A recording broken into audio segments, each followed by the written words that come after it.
세번역 사도신경으로 신앙 고백하겠습니다. 저는 전능하신 아버지 하나님 천지의 창조주를 믿습니다. 저는 그분의 유일하신 아들 우리 주 예수 그리스도를 믿습니다.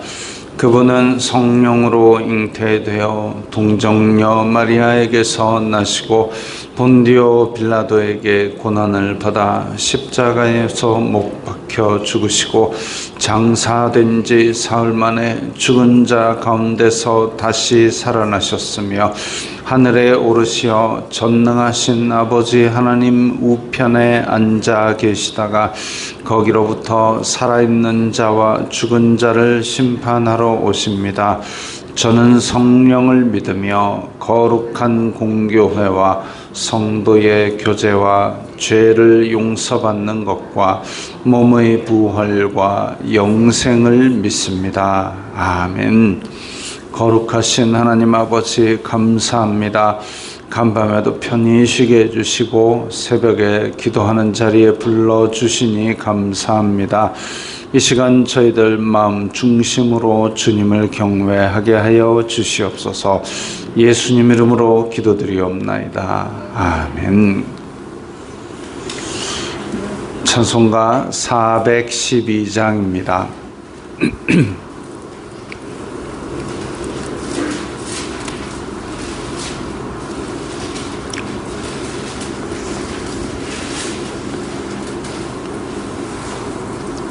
찬송가 412장입니다.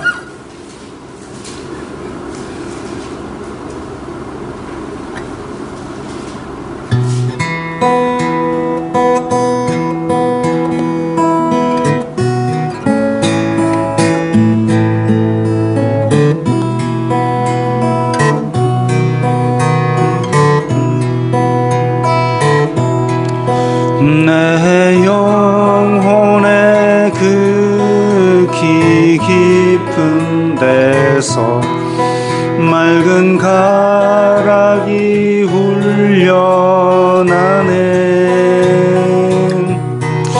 하늘 곡조가 언제나 흘러나와 내 영혼을 고이 싸네.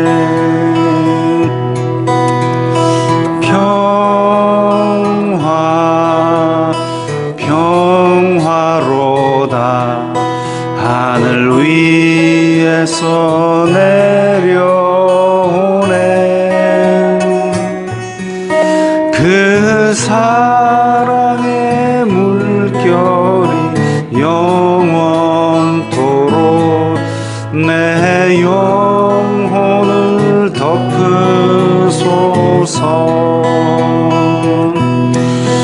내 마음속에 솟아난 이 평화는 깊이 묻힌 보배로다.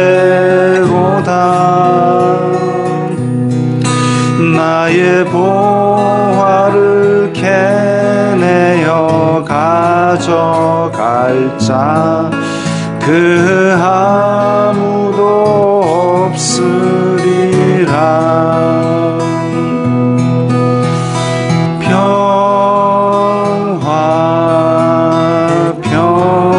평화로다. 하늘 위에서 내려오네. 그 사랑의 물결이 영원토록 내 영혼을 덮으소서. 내 영혼의 평화가 넘쳐남은 주의 큰 복을 받음이라. 내가 주야로 주님과 함께 있어 내 영혼이 편히 쉬네. 평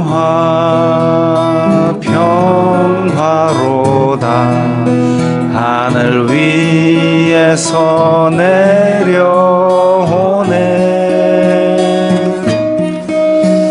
사랑의 물결이 영원토록 내 영혼을 덮으소서. 이 땅 위에 험한 길 가는 동안 참된 평화가 어디 있나. 우리 모두 다 예수를 친구 삼아 참 평화를 누리겠네.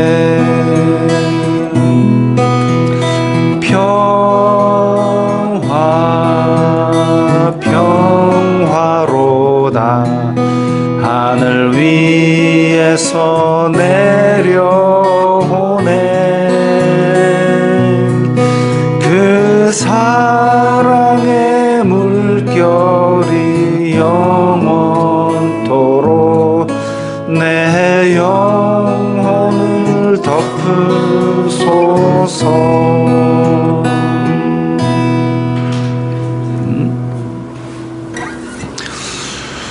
오늘 말씀은 잠언 17장 19절부터 28절까지의 말씀입니다.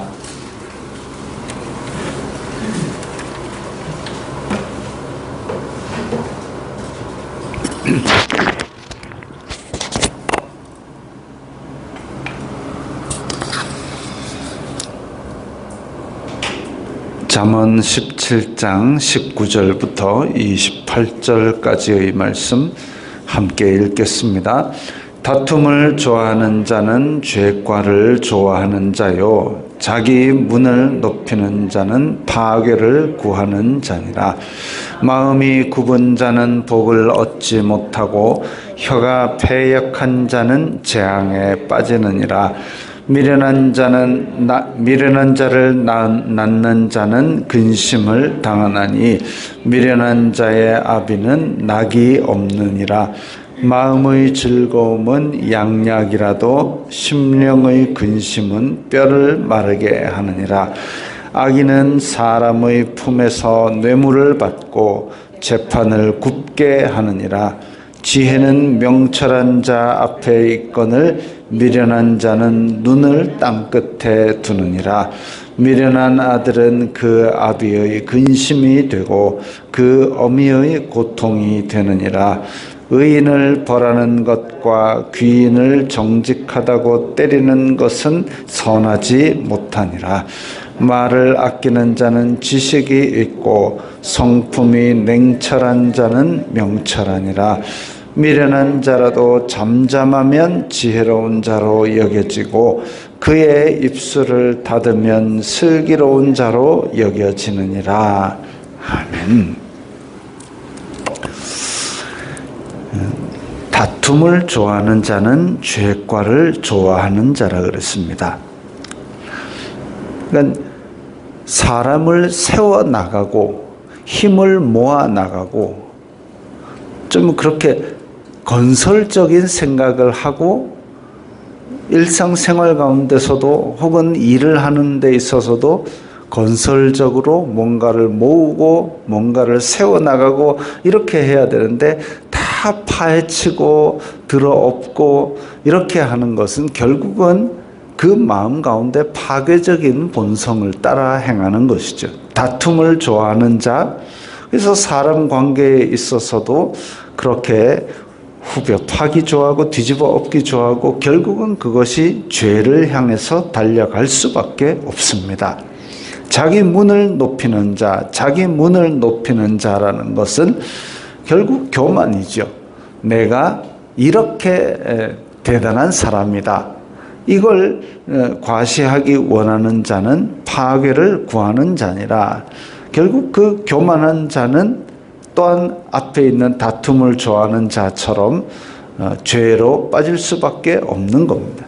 특히나 교만은 하나님께서 싫어하시는 행동이고 하나님께서 싫어하시는 행동인 이유가 옛 에덴에서 아담이 하나님처럼 되려고 교만하다가 죄를 범하여서 하나님과 아담의 사랑의 관계, 건전한 관계, 행복한 관계를 깨뜨린, 언약을 깨뜨린 그런 결과가 됐죠. 그렇게 교만한 사람은 뭔가 잘못되었을 때, 뭔가 실수를 했을 때 아담처럼 핑계를 댑니다. 하나님께서 만들어주신 저 여자가 나한테 이 과일을 줬어요. 핑계를 댑니다. 남 탓을 합니다. 자기는 잘못이 없거든요.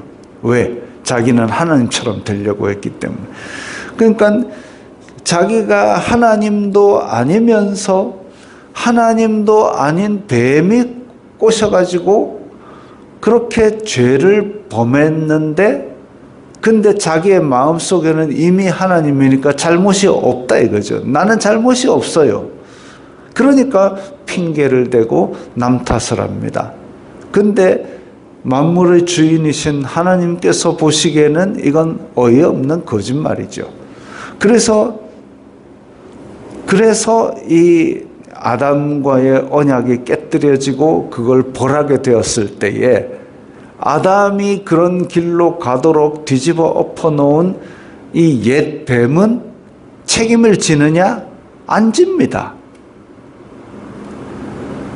책임을 안 지는데, 책임질 대상도 아닌데도 그 말을 듣고 범죄한 아담이 어리석은 거죠.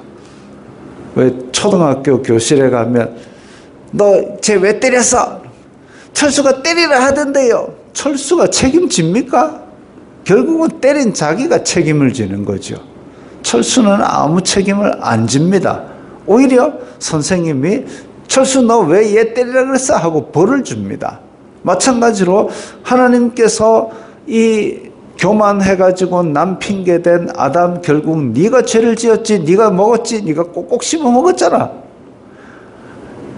아담을 붙들어 놓고 입을 벌리라 해가지고 선악과를 믹서에 갈아가지고 입에 꾹꾹 넣어가지고 억지로 꿀꺽꿀꺽 삼키게 한 게 아니고 줬는데 아담이 지가 꼭꼭 씹어 먹었습니다.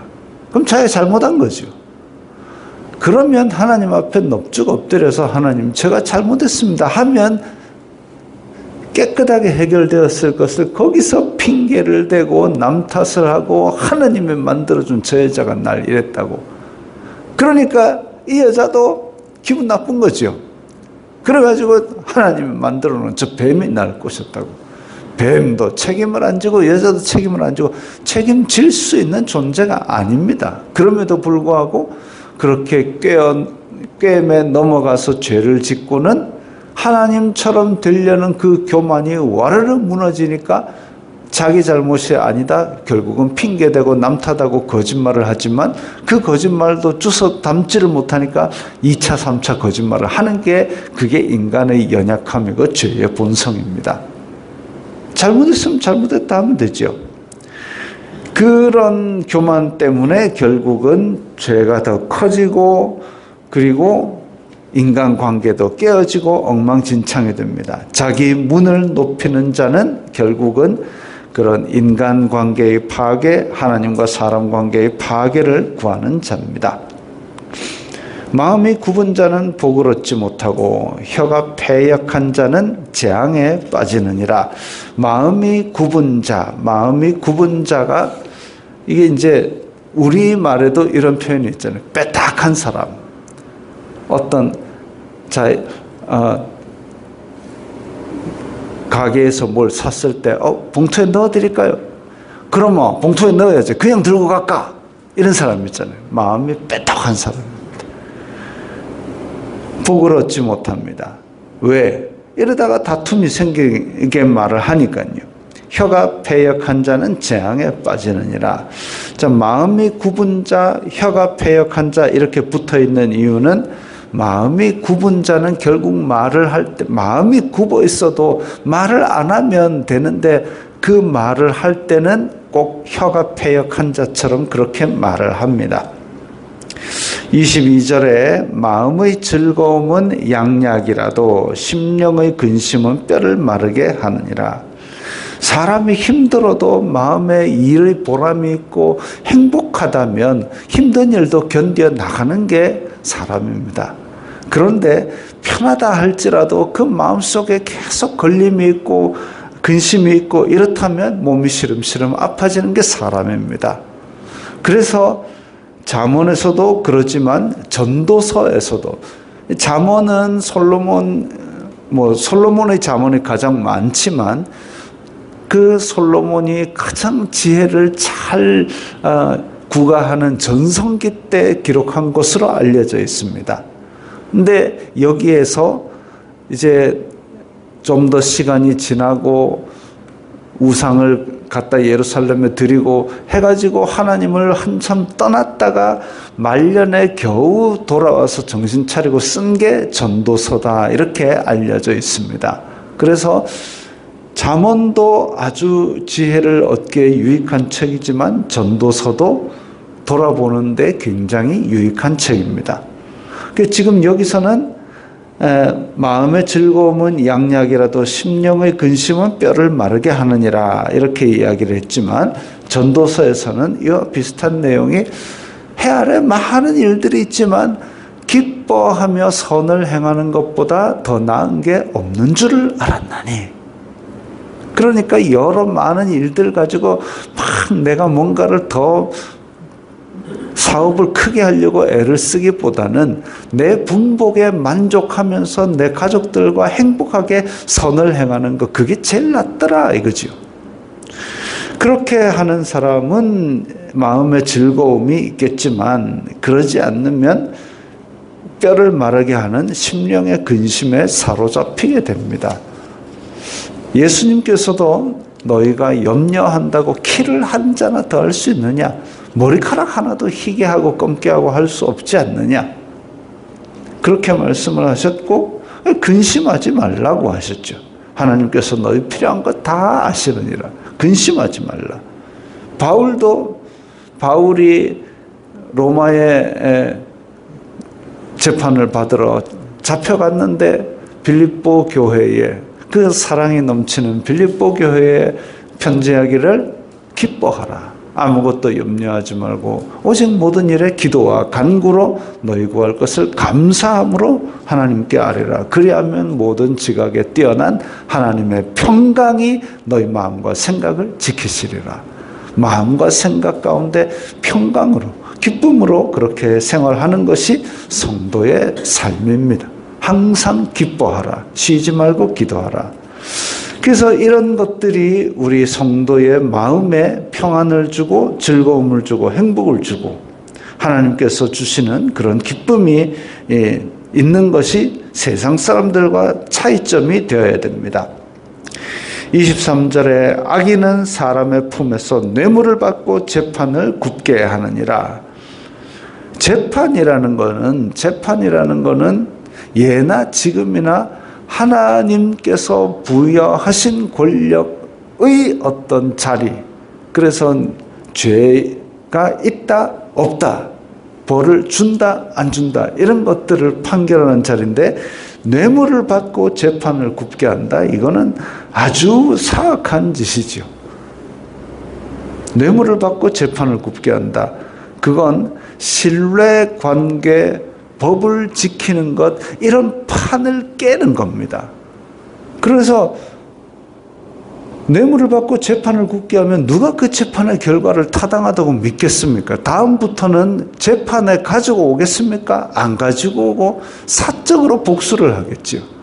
그렇게 되면 이제 그야말로 엉망진창이 되는 겁니다. 너도 나도 칼 들고 밤중에 남의 집 들어간다, 이거 뭐 끔찍한 일이죠. 뇌물을 받고 재판을 굽게 하는 것은 이렇게 신뢰의 바탕을 깨뜨리는 아주 사악한 범죄입니다. 하나님께서는 더 많이 맡은 자에게 더 많은 책임을 구하시는데, 근데 이 재판을 하는 사람이 뇌물을 받았다, 이건 하나님께서 아주 미워하시는 죄 중의 하나입니다.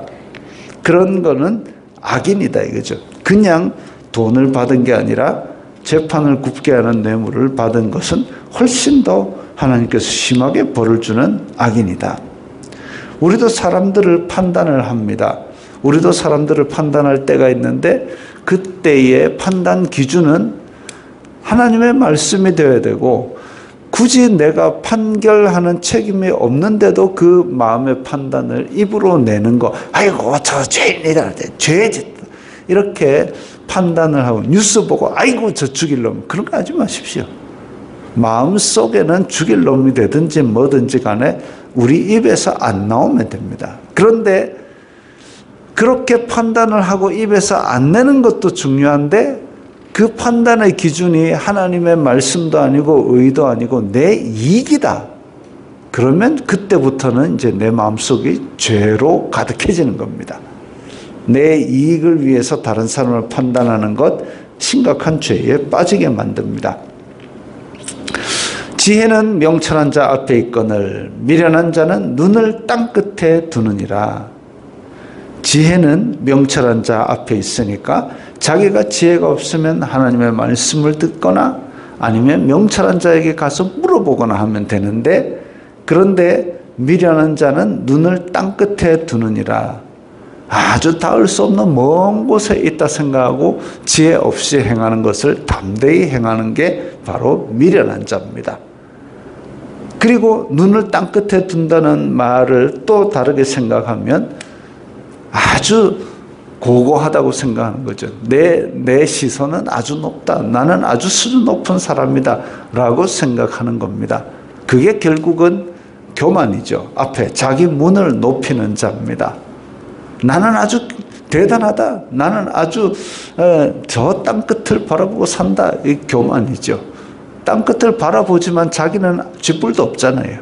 그럼에도 불구하고 자꾸 눈을 높이고 그렇게 하는 사람들 결국은 미련한 자입니다. 지금 현재 내가 처해 있는 상황과 내가 가진 것, 이걸 객관적으로 바라보고 지금 내가 할 수 있는 일을 성실하게 하는 것이 바람직한데, 저 땅 끝에 있는 마음을 가지고 허영을 가지는 순간 불행이 찾아오고 근심이 찾아오고 시기가 찾아오고 결국 그 교만 가운데 죄를 범하게 되는 거죠. 27절에 말을 아끼는 자는 지식이 있고 성품이 냉철한 자는 명철하니라. 자, 말을 아끼는 자는 지식이 있다 그랬습니다. 결국은 말을 하기 전에 내 마음속에 이 말이 어디서 나왔는가? 과연 이 말로 사람을 세워나갈 일인가? 아니면 이 말이 관계를 깨뜨릴 일인가? 이런 고민들을 해가면서 말을 할 때 그 말에는 지혜가 있고 명철이 있습니다. 그래서 말을 아끼는 자는 지식이 있는 것이고 생각나는 대로 계속 말하는 자는 안타까운 얘기죠. 28절에 설령 미련한 자라도 잠잠하면 지혜로운 자로 여겨지고, 왜냐하면 앞에서도 계속 나왔지만 미련한 자는 자기의 미련을 계속 떠버리게 됩니다. 그러니까 그 미련을 떠버리는 것만 멈춰도 아이고 지혜로운 자입니다 라고 착각을 만들어 주는 거죠. 그의 입술을 닫으면 슬기로운 자로 여겨지느니라. 그래서 우리는 그러면 나는 지혜로우니까 내 지혜를 알려줘야지. 아니요, 지혜 안 알려줘도 됩니다. 남들도 나만큼 다 생각을 하는 거죠. 그래서 신약 성경에서도 나보다 남을 낮게 여기는 것이 바로 겸손이라 그랬습니다. 미련한 자라도 잠잠하다. 그러면 아이고 어디 미련한 자가 있나 그렇게 생각하지 말고 내가 미련한 자구나, 내가 지혜가 없는 자구나 라고 겸손히 생각할 때에 내 입에 파수꾼을 세우고 내 입을 닫음으로 말미암아, 이게 입을 닫는 게 하나님의 지혜입니다. 어떤 짧은 만화를 봤는데 4칸짜리 만화인데 세상에 어떤 사람이 돌을 닦으러 깊은 산에 들어갔어요. 깊은 깊은 산에 들어가서 평생을 고민하고 돌을 닦고 이래서 깨달았습니다. 뭘 깨달았느냐? 침묵은 금이라는 사실을 깨달았습니다. 그러고 나서 괴로워하는 거예요. 이 깨달은 걸 알려주고 싶은데, 알려주고 싶은 이 깨달은 내용이 침묵은 금이라는 사실이에요. 그래서 막 고민하는 걸로 끝 이렇게 됩니다. 그렇습니다. 우리가 침묵하는 것, 입을 닫는 것, 아니면 말할 때 한 번만 더 생각을 하고 이 말 해갖고 저 사람에게 덕을 줄 수 있겠는가? 안 그러면 차라리 그냥 입 닫고 있는 게 오히려 낫겠다. 이 말 하기가 이 생각하기가 쉽지가 않습니다. 왜? 나의 마음은 자꾸 교만이 일어나서 이 말 꼭 하고 싶거든요. 평생을 돌을 닦아서 깨달은 게 침묵은 금이라는 사실. 물론 만화 허구지만 그것처럼 오늘 잠언에서도 말을 하는 것이 결국은 우리의 어리석음을 드러낼 수 있기 때문에 사람을 세우고 쌓아가고 모아가고 이렇게 하는 것에 도움이 될 것 같지 않으면 입을 다물고 있는 것, 그것이 중요한 지혜인 줄 압니다. 기도하겠습니다. 거룩하신 아버지 하나님 감사합니다. 예수님께서 사람의 입으로 들어가는 것이 사람을 더럽히는 것이 아니라 마음에 가득한 것이 입으로 나오면서 사람을 더럽힌다고 하였습니다. 저희 마음속에 교만과 탐욕과 허영과 악독 같은 것이 입으로 나오지 않도록 입에다 파수꾼을 세우고 지혜로운 자로 행하게 하여 주시옵소서. 예수님 이름으로 기도드리옵나이다. 아멘.